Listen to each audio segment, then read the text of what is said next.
সরকার বা তার আগের সরকারের দেওয়া কোনো যোজনা মাননীয় মুখ্যমন্ত্রী বলেছেন আমরা বন্ধ করছি না। এবার আজকে হচ্ছে 10 তারিখ, সুতরাং হাতে এখন অনেকটা সময় আছে। 1 জুনের মধ্যে যাতে আমরা ডিবিটির মাধ্যমে আমরা পৌঁছে দিতে পারি যা যা প্রতিশ্রুতি মাননীয় প্রধানমন্ত্রী করেছেন, আমরা কিন্তু সেটা দেখব।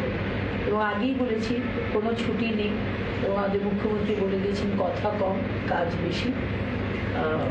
365 days 24/7 কাজ হবে।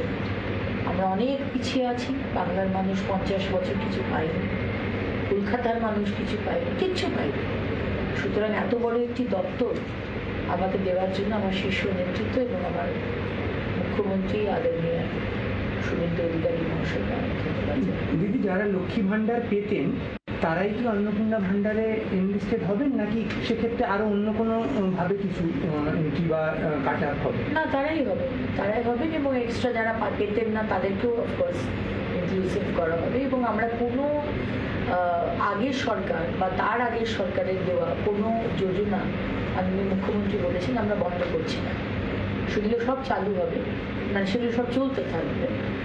এবং একটি বিষয় মাননীয় মুখ্যমন্ত্রী বলেছেন যে যাদের নামগুলো কাটা গেছে, যারা আমাদের দেশের নাগরিক নয়, তারা তো সরকারি যোজনার সুবিধা পেতে পারে না।